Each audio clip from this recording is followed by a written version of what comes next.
జై తెలంగాణ. నల్గొండ మీడియా మిత్రులందరికీ హృదయపూర్వక నమస్కారాలు తెలియజేస్తా ఉన్నాను. నల్గొండ జిల్లా అంటే మనందరికీ తెలిసిందే, ఎంతో చరిత్ర కలిగినటువంటి జిల్లా. అది కేవలం రీసెంట్ పాస్ట్ కాదు, వందల సంవత్సరాలుగా అద్భుతమైనటువంటి రాజ్యాలు, రాజరికాలు, అదేవిధంగా కళలు, అనేకమైనటువంటి ప్రజా ఉద్యమాలు, ఎన్నో విప్లవాత్మకమైనటువంటి ఆలోచనలు. ఒకప్పుడు ఉమ్మడి నల్గొండ జిల్లా అంటే అసలు బౌద్ధానికి, అదేవిధంగా జైనానికి, అదేవిధంగా అద్భుతమైన ఆలోచన సరళికి పేరుగా ఉండేది. ఒకప్పుడు ఉమ్మడి ఆంధ్రప్రదేశ్లో మేము ఇక్కడికి వచ్చి కొట్లాడేది, మా దగ్గర దొరికినాయన్నీ కూడా మీరు గుంటూరు మ్యూజియంకి తరలించకపోయినరు, మా దగ్గర ఉన్నటువంటి చరిత్రనంతా గుంటూరుకి తీసుకుపోయినరు, అవన్నీ వెనక్కి ఇవ్వాలని చెప్పి మేము డిమాండ్ చేసినటువంటి సందర్భాలు అనేకం ఉన్నాయి. ఇప్పుడు ప్రెస్ మిత్రులను చూస్తుంటే జూనియర్స్ కూడా చాలామంది ఉన్నారు, మీకు అవన్నీ తెలిసేలేవో అని మళ్ళీ ఒకసారి చెప్తా ఉన్నా. ఎందుకంటే నాగార్జున కొండ మ్యూజియం అక్కడ ఉన్నటువంటి వాటిని కూడా అనేక స్తూపాలను గుంటూరుకి తీసుకుపోయినారు. అప్పుడు అమరావతి అక్కడ మేము ఎస్టాబ్లిష్ చేసుకోవాలి, అక్కడ మ్యూజియంలో పెట్టుకోవాలని చెప్పి. ఇక్కడ మన పాన్గల్లో కూడా ఉన్నటువంటి అనేకమైనటువంటి విషయాలని, అనేకమైనటువంటి స్టాచ్యూస్ని కూడా తీసుకెళ్ళిపోయినారు అప్పుడు. అన్ఫార్చునేట్లీ తెలంగాణ వచ్చిన తర్వాత కూడా చాలా మటుకు ఇంకా రిటర్న్ రాలేదు. అవన్నిటిని కూడా మనము మెల్లగా తెచ్చుకోవాల్సినటువంటి అవసరం ఉన్నది. జాగృతి ఆధ్వర్యంలో చరిత్రను వెలికి తీసేటటువంటి ప్రయత్నంలో మేము కృష్ణపట్టి అంతా తిరిగితే, మన నల్గొండ దగ్గర కృష్ణపట్టిలో గ్రీక్కి సంబంధించినటువంటి, రోమన్ ఎంపైర్కి సంబంధించినటువంటి కాయిన్స్ స్వయంగా మాకు కూడా దొరికినాయి. చిన్న చిన్న స్టోన్స్ చూస్తే 60,000 ఏండ్ల చరిత్ర ఉన్నటువంటి ప్రాంతంగా నల్గొండను మనము చూసుకోవడం జరిగింది. అంటే ఎంతో చరిత్ర ఉన్నటువంటి ఈ జిల్లా. మన పచ్చల సోమేశ్వరాలయం చూసినా, ఛాయా సోమేశ్వరాలయం చూసినా, మన పిల్లల మరి చూసినా, ఏది చూసినా కూడా చాలా పురాతనం. అంటే అంత గొప్ప ఘనమైన చరిత్ర. ఒక పక్క ఆ చరిత్ర ఉంటే, ఇంకొక పక్క మనము సాయుధ రైతాంగ పోరాటం, ఏ ఊరిని దట్టినా, ఏ గడపను దట్టినా ఆ జ్ఞాపకాలు లేనటువంటి ఇల్లు నల్గొండలో కనపడదు. ఆ సాయుధ రైతాంగ పోరాటము మొన్నటిదాకా అన్ఫార్చునేట్లీ మల్లు స్వరాజమ్మ అమ్మగారిని కోల్పోయినాం మొన్న. కానీ వారందరి స్పిరిట్ ఇప్పటి వరకు కూడా బతికుండడం, ఆ చైతన్యం ఎక్కడో దగ్గర నల్గొండ జిల్లా ప్రజల ఆలోచన సరళిని, వాళ్ళు ఓటు వేసే విధానాన్ని, వాళ్ళు సమస్య గురించి విశ్లేషించే విధానాన్ని, ఆలోచించే విధానాన్ని అన్నిటినీ కూడా ప్రభావితం చేస్తూ ఉంటుంది. ఇది ఆలోచన పరుల జిల్లా, ఇది చైతన్యానికి మారుపేరైనటువంటి జిల్లా. ఈ జిల్లాలో ఇక్కడి ప్రజలతో నేను తెలంగాణ ఆడబిడ్డగా ఈ జిల్లాలో దాదాపు ప్రతి నియోజకవర్గంలో తెలంగాణ ఉద్యమంలో చాలా చోట్లకి తిరిగినటువంటి వ్యక్తిగా, అంతకుముందు హుజూర్ నగర్ ఇక్కడ ఉన్నప్పుడైతే ఇక్కడ సిమెంట్ ఫ్యాక్టరీలు ఉన్నాయి, ఉద్యోగాలు వేరే వాళ్ళకి ఇస్తున్నారని చెప్పి ఒక ప్రత్యేక కార్యాచరణ తీసుకొని కొలువు కోసం కొట్లాట అనే కార్యక్రమంతో తెలంగాణ ఉద్యమం అంతా కూడా ఫైట్ చేసినాం ఇక్కడ పిల్లలకు ఉద్యోగాలు రావాలని. దాదాపుగా ప్రతి నియోజకవర్గంలో బతుకమ్మ ఎత్తుకొని తిరగనటువంటి మండల కేంద్రం లేదు కావచ్చు. మరి అటువంటి జిల్లాలో ఇవాళ నేను తెలంగాణ జాగృతి జనంబాట పేరుతోని ఈ జిల్లాకు రావడం జరిగింది. జనంబాట ఎందుకు పట్టింది జాగృతి అనేటటువంటి అంశం ఇక్కడ జిల్లా ప్రజలకు చెప్పాల్సినటువంటి బాధ్యత నా మీద ఉందని చెప్పి నేను భావిస్తూ ఉన్నాను. ప్రత్యేకించి మీ అందరికీ తెలుసు, తెలంగాణ రాష్ట్రం ఏర్పాటు నీళ్లు, నిధులు, నియామకాలు అనేటటువంటి ఒక ట్యాగ్ లైన్తో మనం తెచ్చుకున్నాం. వచ్చిన 10 ఏళ్లలో అనేక విజయాలను సాధించినాం. ఇంకా సాధించాల్సినటువంటి విజయాలు కూడా చాలా ఉన్నాయి. దానికి పెద్ద ఉదాహరణ మన నల్గొండ జిల్లానే. తెలంగాణ రాగానే మన నీళ్లు మనకు వస్తాయి అనుకున్నాం. నల్గొండ జిల్లాలో 10 సంవత్సరాలలో కృష్ణా జలాలు మనకు సంపూర్ణంగా అందినా లేదా ఒక్కసారి నల్గొండ ప్రజలు గుండె మీద చేసుకొని ఆలోచన చేయాలి. నల్గొండ అంటే ఏముంటుంది, మనకు సాగర్ నుంచి వచ్చే నీళ్లు ఉంటాయి, ఎలిమినేటి మాధవరెడ్డి గారి దగ్గర నుంచి ఆ ప్రాజెక్ట్ నుండి వచ్చే 2.5 లక్షల ఎకరాలు అది ఉంటుంది పారకం. డిండి పూర్తి అయితే 3.5 లక్షల ఎకరాలు పారుతుందని అనుకుంటాం. ఇక మూసి నిన్న మొన్న ముఖ్యమంత్రి గారు మొదలుపెట్టిన తక్కువ పారకం ఉన్నా కూడా మూసి ఎస్ఎల్బిసి ఆ టనలు పూర్తయితే దాని నుంచి వచ్చేటటువంటి ప్రాజెక్టులు పూర్తయితే 3.5 లక్షల ఎకరాలు దాంతో రావాలి. ఎస్ఆర్ఎస్పి స్టేజ్ 2తోని కొంత పారకం ఉంటుంది. తర్వాత కొంత కాళేశ్వరంతో అంటే ఉమ్మడి నల్గొండ జిల్లాలో గంధమల్ల బసవపూర్ ఇవన్నీ అయితే దానికి, అట్లనే దేవాదులతోని ఇంకొంత పారకం ఉంటుంది. గోదావరి కొంత పాగం ఉన్నా కూడా మేజర్ డిపెండెన్సీ కృష్ణ. మరి 12 ఏళ్లలో 10 ఏళ్ళు బీఆర్ఎస్ పాలన, 2 ఏళ్ళు కాంగ్రెస్ పాలనలో కృష్ణా నదీ జలాలను మనం తెచ్చుకోగలిగినామా? ఈ ప్రశ్న ఖచ్చితంగా నల్గొండ జిల్లాలో ఉన్న ఆలోచన పరులు తమను తాము అడగాల్సినటువంటి అవసరం ఉంది. ఇవాళ జాగృతి పేరుతో జనం బాట పట్టడానికి కారణం ఏంటంటే, నాగార్జున సాగర్ కిలోమీటర్ దూరంలో డ్యామ్ కనబడుతుంటుంది, నీళ్లు కనబడుతుంటుంది. 4 నుంచి 5 మండలాలకు చుక్క నీరు ఉండదు. నెల్లికల్ లిఫ్ట్, చిన్న లిఫ్ట్ అయిపోతే 25,000 ఎకరాలకు 4 మండలాల ప్రాంతంలో నీళ్ళు వస్తాయి. అడిగేటోడే లేదు. 12 ఏళ్ళు అవుతుంది. 2024లో వరద వచ్చి కొట్టుకపోయింది. అది కొంచెం 2 ఏళ్ల నుంచి ఏం పని అయితలేదు. అంతకుముందు కాంగ్రెస్ గవర్నమెంట్ కేసీఆర్ గారిని తిట్టిపోసింది, ఏం పనులు అయితలేవు మా నల్గొండలో, ఏం పనులు అయితలేవు మా నల్గొండలని. మరి మీరు వచ్చి 2 ఏళ్ళు అయింది కదా, సమస్యలు తీరినాయా? బీఆర్ఎస్ ఉన్న సమస్యలు ఉన్నాయి, కాంగ్రెస్ వచ్చిన సమస్యలు ఉన్నాయి. అంటే దీని మాకు అర్థమైంది తెలంగాణ జాగృతి నుండి, అడిగే వాళ్ళు ఒకరు ఉండాలి, నిరంతరం ప్రభుత్వాల మీద ఒత్తిడి పెట్టే వాళ్ళు ఒకరు ఉండాలి. దానికోసమే జాగృతి జనం బాట కార్యక్రమం తీసుకున్నాం. నిన్న నెల్లికల్ పోయినాం, సుంకిశాల క్యాన్సిల్ అయింది. సుంకిశాల అయితే మరీ దారుణం. హైదరాబాద్కు 50 ఏండ్ల దహార్తిని తీర్చడానికి సుంకిశాలను సెకండ్ ఆల్టర్నేట్గా పెట్టుకుంటామని చెప్పి అప్పుడు కేటీఆర్ గారు వచ్చి ఓపెనింగ్ చేసిండ్రు. మొన్న 2024లో వచ్చిన వరదకు ఎంత ఘోరం అంటే మొత్తం రిటైనింగ్ వాళ్ళు కొట్టుకపోయింది. అయితే కాంగ్రెస్ గవర్నమెంట్ వచ్చింది అప్పటికే. ఆ రిటైనింగ్ వాళ్ళు కొట్టుకపోతే కనీసం ప్రభుత్వం బయటికి చెప్పలే వార్త. అసెంబ్లీ నడుస్తుంది, వార్త ప్రభుత్వం బయటికి చెప్పలే. ఆ ఎంప్లాయీస్ ఎవరో అన్ఎక్స్పెక్టెడ్గా తీస్తున్న వీడియోలో ఆ కొట్టుకపోయే విజువల్ ఉంటే అది ఎంప్లాయీస్ షేర్ చేసుకోగా మెల్లగా తర్వాత బయటకు వచ్చింది వార్త. సరే బయటకు వచ్చింది సుంకిశాలలో. ఆగమేఘాల మీద అధికారులను తీసేసిండ్రు, ఆగమేఘాల మీద ఎంక్వైరీ చేసినామన్నారు. కానీ ఇంతవరకు కనీసం ఆ కాంట్రాక్టర్ని ఒక్క మాట కూడా అనలే. ఉత్తమ్ కుమార్ రెడ్డి గారు, ఇదే జిల్లా ఇరిగేషన్ మంత్రి గారు, ఎక్స్పర్ట్ కమిటీ రిపోర్ట్ ఇచ్చింది ఆ కాంట్రాక్ట్ సంస్థను బ్లాక్ లిస్ట్లో పెట్టాలని. ఉత్తమ్ కుమార్ రెడ్డి గారు, ఇరిగేషన్ మంత్రి గారు, ఒక్క మాట అన్నారు ఆ కాంట్రాక్ట్ సంస్థను. కోమటిరెడ్డి గారు, ఈ జిల్లా మంత్రివర్యులు, సీనియర్ నాయకులు, పవర్ఫుల్ లీడర్ కాంగ్రెస్లో, ఒక్క మాట అన్నారు ఆయన. ఇక ముఖ్యమంత్రి గారి సంగతి సరే సరి, వాళ్ళకుండే మెగా ఫెవికాల్ బంధం మనకు తెలిసిందే కాబట్టి ఆయన ఒక్క మాట అననే అన్నాడు. అంటే మరి చేసిన పనే చేసుడు, అది కొట్టుకపోయినా అదే కాంట్రాక్టర్ చేసుడు, ఎన్నేళ్ళు చేస్తారు పనులు? నిన్న నిజంగా ప్రాజెక్టుల దగ్గరికి పోయి నిర్వాసితులతో మాట్లాడుతుంటే మేము ఎంటర్ అవడమే కిష్టరాంపూర్ దగ్గర నుంచి ఎంటర్ అయినాం, ఆ తర్వాత నక్కలగండికి పోయినాం, ఆ తర్వాత నెల్లికల్ పోయినాం. ఈ అన్ని ప్రాంతాల్లో కూడా రైతులు 17 సంవత్సరాలు, 15 సంవత్సరాలు, 11 సంవత్సరాలు ల్యాండ్ అక్విజిషన్ అవుతుంది.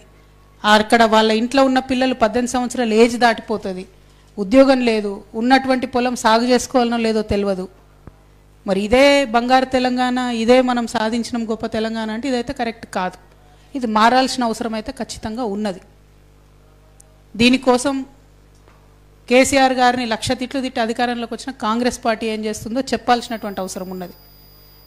నేను నిన్న చెప్పినట్టుగా ఒకవేళ చెప్పకపోతే కృష్ణా నదీ జలాలను నల్గొండకు తేవడంలో ఈ ప్రభుత్వం కూడా అలసత్వం ప్రదర్శిస్తే తొందరలోనే భూ నిర్వాసితులందరినీ తీసుకుపోయి ముఖ్యమంత్రి గారి ఇంటి ముంగట కూర్చోవడం జరుగుతుంది. ఎందుకంటే 17 ఏళ్ళు, 15 ఏళ్ళు, 16 ఏళ్ళు ఆగి వాళ్ళకి ఏడవడానికి కూడా కన్నీళ్ళు కూడా ఇంకిపోయినటువంటి పరిస్థితి ఉన్నది. ఇంకొక పక్క స్కూల్కి పోయినాం నిన్న దేవరకొండలో. ఆ స్కూలు మీ అందరికి కూడా వార్తలలో తెలిసి ఉంటుంది, కొంపల్లి పాఠశాల. నీళ్ళు వస్తే మునిగిపోతే పిల్లలందరూ తాడు పట్టుకొని ఈదుకుంటూ బయటికి రావాల్సిన పరిస్థితి ఉండే. అది బీఆర్ఎస్ హయాంలోనే అయింది. 5 ఎకరాలు జాగా ఇచ్చారు, ఓన్లీ హాస్టల్ అయింది, స్కూల్ కాలే. సో ఎక్కడైతే పడుకుంటారో అక్కడనే క్లాస్ రూమ్ చదువుకోవాలి. సో పడుకుంటప్పుడు నైట్ డ్రెస్సు, పొద్దున్న లేస్తే స్కూల్ డ్రెస్సు, అంతే తప్పితే అసలు ఇంకో పక్క బిల్డింగ్ లేదు. ఆ పిల్లల పరిస్థితి దారుణంగా ఉంది. 450 మంది పిల్లలు ఉంటే ఓన్లీ 2 వర్కర్స్ ఉన్నారు బాత్రూమ్స్ క్లీన్ చేయడానికి. పిల్లలకు లాండ్రీ చేసేటోళ్ళు ఎవరు లేరు, బట్టలు వాళ్ళే ఉతుక్కోవాలి. ఎంత అన్యాయం ఇది. మీరు తిట్టి వచ్చారు కదా బీఆర్ఎస్ గవర్నమెంట్ను, మరి కనీసం స్కూళ్ళని పట్టించుకోవచ్చు కదా. ముఖ్యమంత్రి గారు హైదరాబాద్ నుండి చెప్తారు కలెక్టర్లు అందరూ వారానికి ఒకసారి సోషల్ వెల్ఫేర్ స్కూళ్ళలో పడుకోవాలని.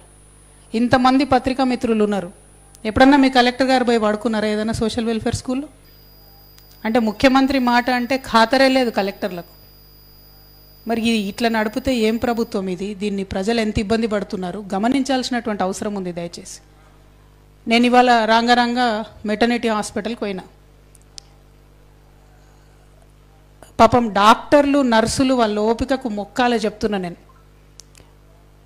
ఆ మెటర్నిటీ హాస్పిటల్లో చిన్న పిల్లలు ప్రీమీ బేబీస్ పుట్టినోళ్ళు కూడా ఒక్కొక్క ఇంక్యుబేటర్కి ఇద్దరిద్దరిని పడుకోబెట్టారు. ఐసీయూలో పిల్లల ఐసీయూలో కూడా ఒక్కొక్క బెడ్లో ఇద్దరిద్దరిని పడుకోబెట్టారు. వాళ్ళు సేవ చేస్తున్నారు, డాక్టర్లు చేస్తున్నారు, నర్సులు చేస్తున్నారు. కానీ రాజకీయ నాయకులుగా మనం ఫెయిల్ అవుతున్నాం. ఎక్కువ బెడ్లు ఇవ్వలేకపోతున్నాం, ఎక్కువ ఫెసిలిటీ ఇవ్వలేకపోతున్నాం, ఎక్కువ స్టాఫ్ని పెట్టలేకపోతున్నాం. హాస్పిటల్ డెవలప్మెంట్ సొసైటీ అని ఒకటి ఉంటుంది. ఇది నేను ఎక్కడ పోయినా హాస్పిటల్ ఎందుకు పరిశీలిస్తున్నా అంటే రోజు ఉండే ఖర్చులు ఉంటాయి హాస్పిటల్లో, హ్యాండ్ క్యాష్ అవసరం అవుతుంది.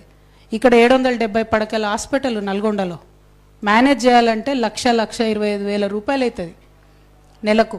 డాక్టర్ రోజుకు అసలు కనీసం సూపరింటెండెంట్ గారి చేతిలో పెట్టి క్యాష్ లేకపోతే ప్రతిదానికి ఈయన పైకి రాయాలి, పైకి వెళ్ళి జవాబు రావాలి, వచ్చిన తర్వాత అడ్జస్ట్ చేసుకోవాలంటే ఇంత లోపల జరగాల్సిన డ్యామేజ్ జరిగిపోతుంది. ఇవాళ మేము పీడియాట్రిక్ వార్డుకి పోయినాం. పాప ఒక ఆమె కంప్లీట్గా అచేతన స్థితిలో పడిపోయి ఉంది. ఏం చేయలేకపోతున్నారు వైద్యులు. ఏమైందన్నా, ఎందుకు, ఏం డాక్టర్ గారు ఏంది అంటే ఎంఆర్ఐ లేదు మేడం, ఇక్కడ ఇబ్బంది ఉంది, పంపితే నీలోఫర్కి పంపాలి. సరే వాళ్ళని అడిగినాం, నీలోఫర్కి పోతారమ్మా మరి అంటే చేతిలో రూపాయి లేదమ్మా, ఎట్లా పోవాలి అంటే దయనీయమైన పరిస్థితి. నేనేమంటున్నా, ఎవరి మీద విమర్శ కాదు, ఇది పాలిటిక్స్ కాదు. ఇప్పుడు పాలిటిక్స్ చేయాల్సిన అవసరం లేదు, ఎందుకంటే ఇంకా 3 ఏళ్ళు టైం ఉంది ఎన్నికలు రావడానికి. లాస్ట్ 1 ఇయర్లో పాలిటిక్స్ చేసుకోవచ్చు. జాగృతి ఇమీడియట్గా మా జిల్లా నాయకులు లేదని అంబులెన్స్ బుక్ చేసి వాళ్ళే పంపించారు. మా తమ్ముడు సందీప్ బాధ్యత తీసుకొని పంపించేసిండు నీలోఫర్కి.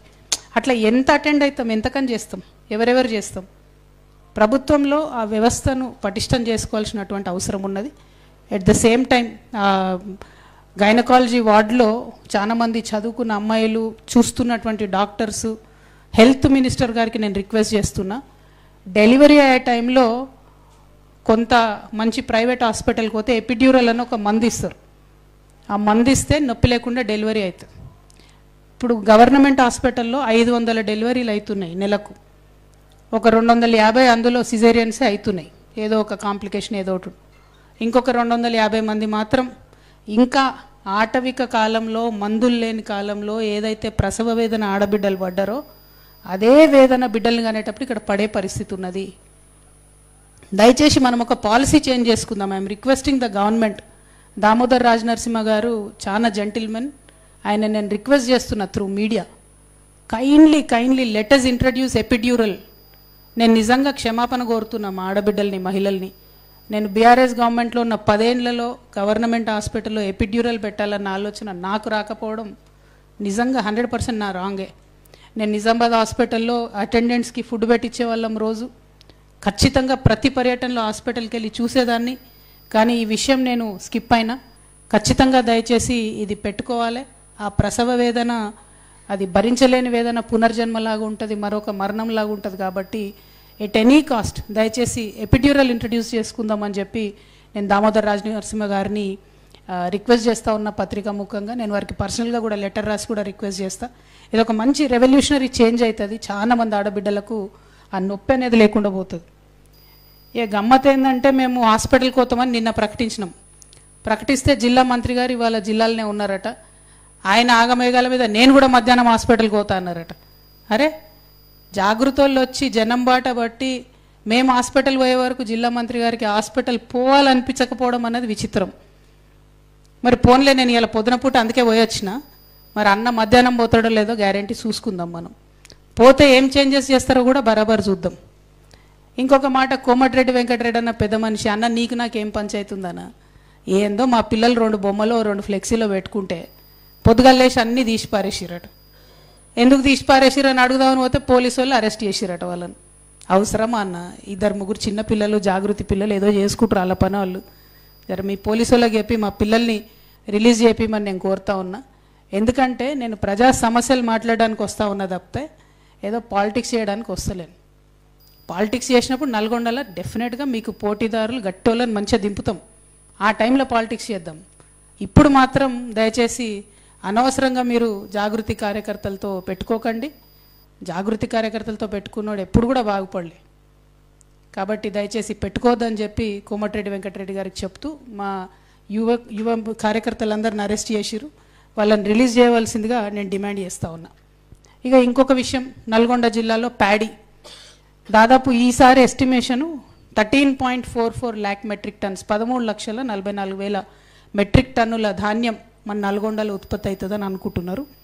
దీంట్లో మీకు అడ్వాంటేజ్ ఏంటంటే మిర్యాలు కూడా హబ్ కాబట్టి రైస్ మిల్స్కి వాళ్ళే దాదాపు 5-6 లక్షల టన్నులు కొనేస్తారు, మెట్రిక్ టన్నులు. సో ఇంకా సగమే ధాన్యం గవర్నమెంట్ ప్రొక్యూర్ చేయాలి. ఓకే, గవర్నమెంట్ ఇచ్చుకున్న టార్గెట్ 6.3 lakh మెట్రిక్ టన్స్ కొనాలి, 6,30,000 మెట్రిక్ టన్నులు. అంటే దానికి మినిమం 1000 కొనుగోలు కేంద్రాలు అవసరమవుతాయి. మరి ఇప్పటి వరకు మీ ప్రభుత్వం తెరిచింది ఎంత అన్న కోమటిరెడ్డి వెంకటరెడ్డి అన్న? 375 కేంద్రాలు తెరిచారు. అందులో 1,00,000 టన్నులు కూడా కొనలే ఇప్పటి వరకు. అంటే దీని వెనుక సీక్రెట్ ఏంది, మతలబ్ ఏంది అంటే మీరు కొనరు, ఆలస్యం చేస్తారు, ఇంత లోపల మధ్యవర్తులు వచ్చి అగ్వసగ కొనుక్కపోవాలి, దాంతో మీరు బోనస్ ఇచ్చేటటువంటి అవసరం నుంచి తప్పించుకుంటారు. సో నేను రిక్వెస్ట్ చేసేది ఏంటంటే త్వరితగతిన ఎక్కువ సెంటర్స్, కొనుగోలు కేంద్రాలు ఎక్కడైతే అవసరం ఉన్నాయో నల్గొండ జిల్లాలో, మిర్యాలగూడ సైడ్ అయితే అవసరం ఉండదు, తక్కువ ఉంటాయి, మిగతా చోట్ల ఇమీడియట్గా ప్యాడీ పర్చేస్ చేయాలని చెప్పి నేను డిమాండ్ చేస్తూ ఉన్నాను. సుంకిశాలలో జరిగినటువంటి ప్రమాదంలో ఖచ్చితంగా చర్యలు తీసుకోవాలని చెప్పి మంత్రి గారిని డిమాండ్ చేస్తున్నాను. ఎస్ఎల్బీసీలో కూడా అదే జరిగింది, టనల్ కూలిపోయింది, 6 మంది చనిపోయినరు, ఇంకొక 2 బాడీస్ రికవర్ అయినాయి, 8 మంది చనిపోయినట్టున్నారు. మరి దాని మీద కూడా ఏం చర్యలు తీసుకున్నారో ఏందో జిల్లా మంత్రివర్యులు చెప్పాలని చెప్పి నేను డిమాండ్ చేస్తూ ఉన్నాను. ఇంకొక విషయం ఏంటంటే మీకు గుర్తుండి ఉంటుంది, తెలంగాణ రాకముందు మనం ఇక్కడికి వచ్చి ఇదే నల్గొండలో అప్పుడు కూడా కోమటిరెడ్డి గారే ఎమ్మెల్యేగా ఉన్నప్పుడు ఇక్కడే డిమాండ్ చేసినాం మేము జాగృతి నుండి. ఏమని అంటే సాగర్ నుంచి ఎన్ని నీళ్లు పోతున్నాయో అన్న మీటర్ రీడింగ్ మీరు తెప్పించుకోండి. అప్పుడు మన చేతిలో ఉంటుండే, ఏది అటు రైట్ సైడ్ ఎంత పోతుందో లెఫ్ట్ సైడ్ ఎంత పోతుందో మన చేతిలో ఉంటుండే. సో అప్పుడు మేము డిమాండ్ చేసేది తెలంగాణ వాదులుగా, అన్న మీరు రీడింగ్ తెప్పించుకోండి అని. ఇప్పుడు పరిస్థితి ఏంటంటే అసలు రైట్ సైడ్ మొత్తానికి ఆంధ్రప్రదేశ్ గవర్నమెంట్ చేతులు ఉంది, లెఫ్ట్ సైడ్ మొత్తం ఇప్పుడు సెంట్రల్ గవర్నమెంట్ చేతిలో పెట్టేసారు. ఇక్కడ ముఖ్యమంత్రి గారు రేవంత్ రెడ్డి గారు వచ్చిన తర్వాత కనీసం మన ఇంజనీర్లు పోయి అక్కడ రీడింగ్ తీసుకుందామంటే కూడా అరెస్ట్ చేసే పరిస్థితి ఉంది. నేను మంత్రి గారిని, ఉత్తమ్ కుమార్ రెడ్డి గారిని డిమాండ్ చేస్తూ ఉన్నాను, ఖచ్చితంగా మన లెఫ్ట్ బ్యాంక్ కెనాల్ ఏదైతే ఉందో నాగార్జున సాగర్లో అది మన అధీనంలోకి తెచ్చుకోండి. ఇంకా దీన్ని మీరు అట్లనే వదిలేస్తే ఫ్యూచర్లో ప్రతి వాటర్ రిలీజ్కి కూడా ఆంధ్రోలను అడుక్కునే పరిస్థితి ఉంటుంది. ఇప్పటికి కూడా ఆ పరిస్థితి రానియకుండా దాన్ని ఇమీడియట్గా మీరు తీసుకోండి అని చెప్పి నేను డిమాండ్ చేస్తూ ఉన్నాను.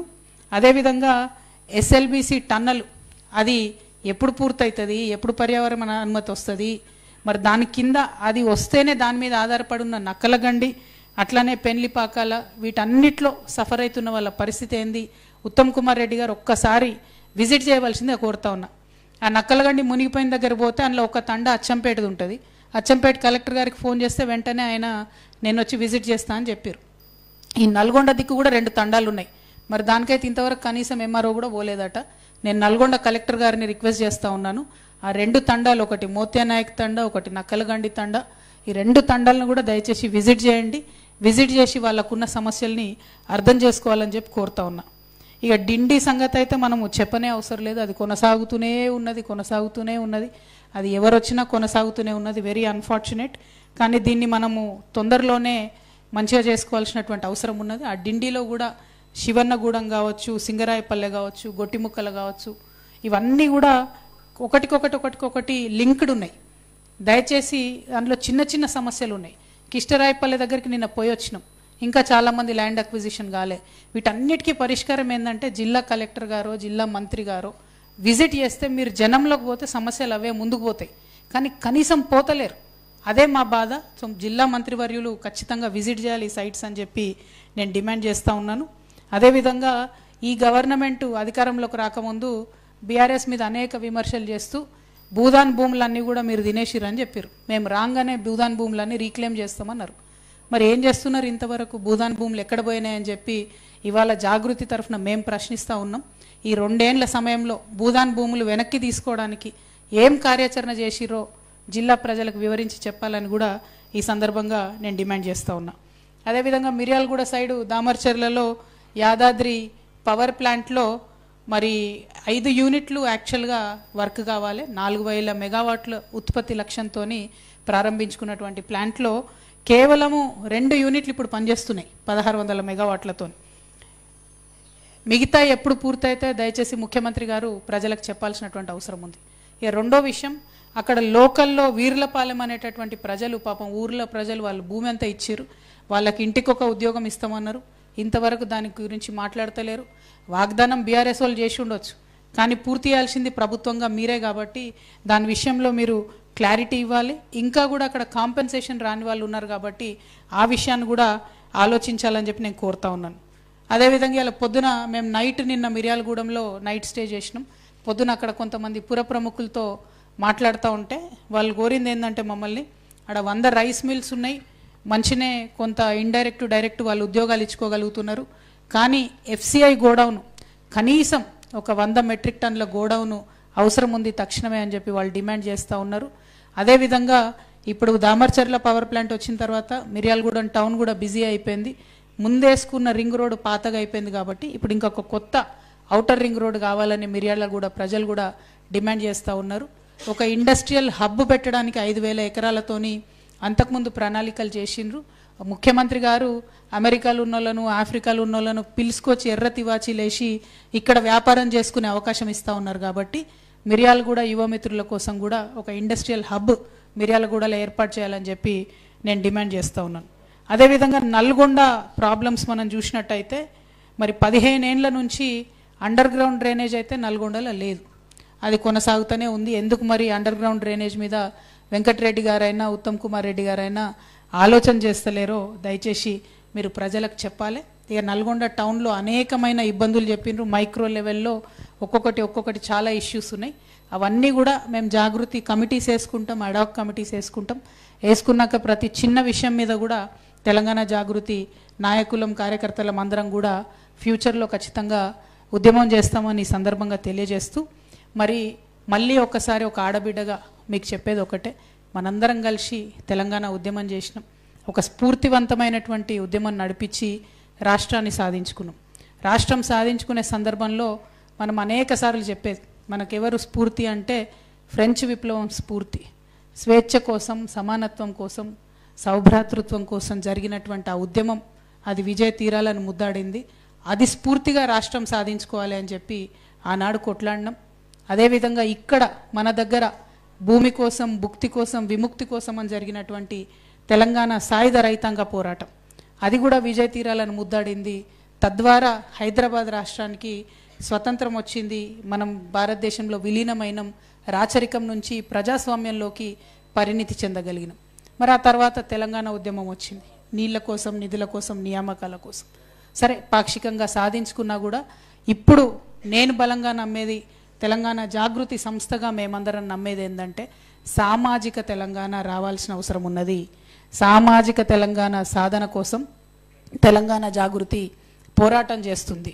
సామాజిక తెలంగాణ రావాలంటే మేము అనుకున్నటువంటి అంశం ఏంటంటే అవకాశం, అధికారం, ఆత్మగౌరవం. ఇప్పటి వరకు అవకాశం రాజకీయంగా రాని వాళ్ళకు అవకాశం రావాలి, తద్వారా వాళ్ళకు అధికారం రావాలి, తద్వారా వాళ్ళ ఆత్మగౌరవం నిలబడాలి.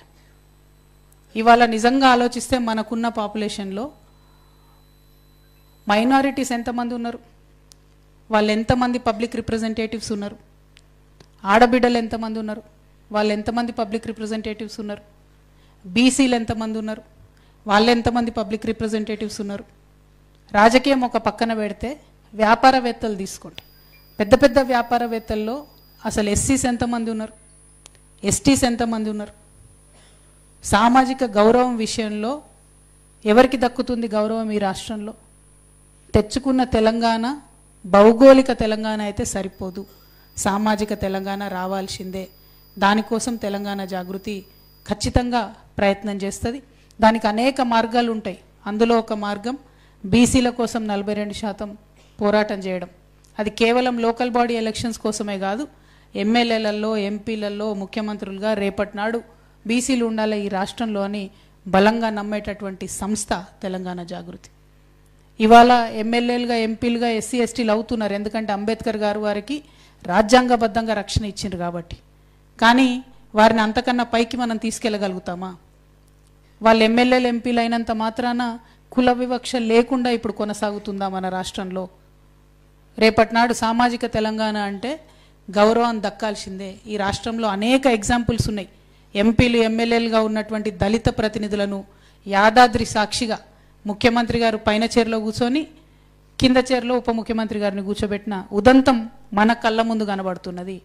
దళితుల పట్ల, గిరిజనుల పట్ల, ఆదివాసీల పట్ల, ఆడబిడ్డల పట్ల, డబ్బు లేనటువంటి పొలిటికల్ బ్యాక్గ్రౌండ్ లేని యువత పట్ల ఇంకా కూడా వివక్ష కొనసాగుతుంది. అది మారాలంటే అనేక మార్గాలు ఉంటాయి. ఒకటి బీసీలకు రిజర్వేషన్లు, 2 విద్యార్థులకు యూనివర్సిటీలలో మళ్ళీ ఎన్నికలు రావాలి. దానికోసం జాగృతి ప్రయత్నం చేస్తుంది. చంద్రబాబు నాయుడు గారి హయాంలో ఆనాడు విద్యార్థుల ఎన్నికలను రద్దు చేసిండ్రు. ఇలా కొత్త లీడర్స్ ఏడికెళ్ళి వస్తారు? जो ऑलरेडी सियासत में है उनके बिटिया या बेटे सियासत में आते, नए लोगों को कैसे बनाने वाले प्लेटफॉर्म जो है वो यूनिवर्सिटीज़ है. अब यूनिवर्सिटीज़ में वो प्लेटफॉर्म बंद कर दिए तो जो ऑलरेडी सियासत में है उन्हीं के बच्चे वापस सियासत में आते. नए नए बच्चे जिनको पॉलिटिकल बैकग्राउंड नहीं है उनको अगर पॉलिटिक्स में लाना है तो स्टूडेंट यूनियन इलेक्शंस कंडक्ट होना इस स्टेट में बहुत ही ज़रूरत है. ख़वातीनों का एम्पावरमेंट के लिए, चाहे वो फाइनेंशियल हो चाहे पॉलिटिकल हो, उनके लिए अलग अलग काम लेना है. उनके लिए एक लीडर नाम से प्रोग्राम तेलंगाना जागृति ने लॉन्च किया है. We will train our women. మా ఆడబిడ్డలకు శిక్షణ ఇస్తాం. ఎందుకంటే రేపు పొద్దున 69 మంది ఆడబిడ్డలు ఎమ్మెల్యేలు అవుతారు.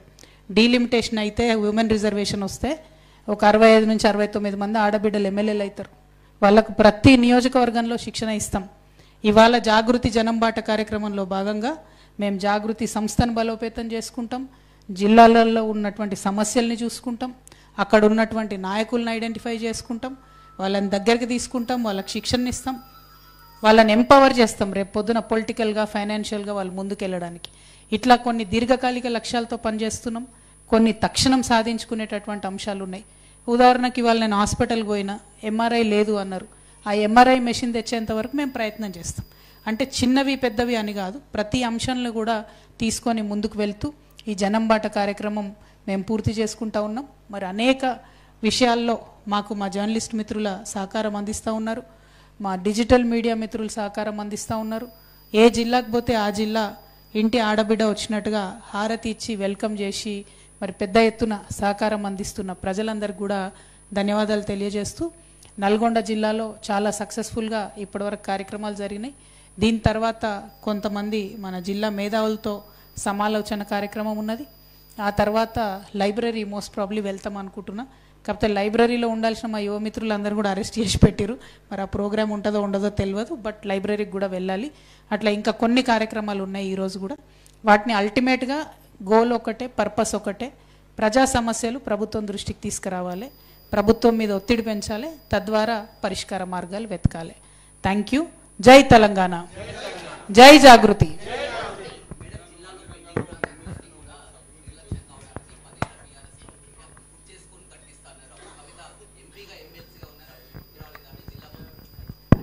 జిల్లా మంత్రి ఎక్కడ అన్నాడా? నేనైతే వార్తలలో చూడలే, నువ్వే అడుగుతున్నావు బ్రదర్. మీరు అడిగితే మీరు అడుగురి, మంత్రి గారి పేరు ఎందుకు వాడుతురు మధ్యలో? ఎనీవే, విషయం ఏంటంటే అనేక చోట్ల ఎక్కడైతే మన ప్రాజెక్టులు కడతా ఉన్నారో అక్కడ నిర్వాసితులు సఫర్ అవుతున్న మాట వాస్తవం. అది వేరే ప్రభుత్వం బీఆర్ఎస్ చేసిన తప్ప, కాంగ్రెస్ చేసిన తప్ప అని మనం తూతూ అయిపోయి అనుకుంటూ కూర్చుంటే వాళ్ళు సఫర్ అయ్యేటోళ్ళు సఫర్ అయితేనే ఉంటారు. నేను రిక్వెస్ట్ చేసేది అదే జిల్లా మంత్రుల్ని. మీ జిల్లా నుంచే ఉత్తమ్ కుమార్ అన్న కూడా ఉన్నారు, మీ ఉమ్మడి జిల్లా నుంచి, కాబట్టి ఆయనను కూడా రిక్వెస్ట్ చేసేది ఒకటే, దయచేసి మీరు ప్రాజెక్ట్ సైట్స్ విజిట్కి పోండి. అక్కడి ప్రజల దుఃఖాన్ని మీరు కళ్ళతో చూడండి. చూస్తే పరిష్కరించాలనేటటువంటి తపన మీకు కూడా రావచ్చేమో అని చెప్పి నేను భావిస్తూ ఉన్నాను. చాలా కష్టాలలో ఉన్నారు, వాటిని తీర్చండి. మళ్ళీ చెప్తున్నా, నేను తప్పు ఎవరు చేసినా తప్పే. అది బీఆర్ఎస్ చేసినా తప్పే, కాంగ్రెస్ చేసినా తప్పే, జాగృతి చేసినా తప్పే. ఇవాళ బీఆర్ఎస్ తప్పు చేసింది కాబట్టి కాంగ్రెస్ని గెలిపించారు ప్రజలని కాంగ్రెస్ వాళ్ళు చెప్తున్నారు పదే పదే. అట్లాంటప్పుడు వీళ్ళు కూర్చొని వీళ్ళు కూడా తప్పులు చేస్తే వీళ్ళని మార్చి ఇంకొకరిని గెలిపిస్తారు. కాబట్టి ఆ పరిస్థితి తెచ్చుకోకుండా ప్రజా సమస్యల విషయంలో తక్షణమే స్పందించాలని ప్రభుత్వాన్ని కోరుతాం.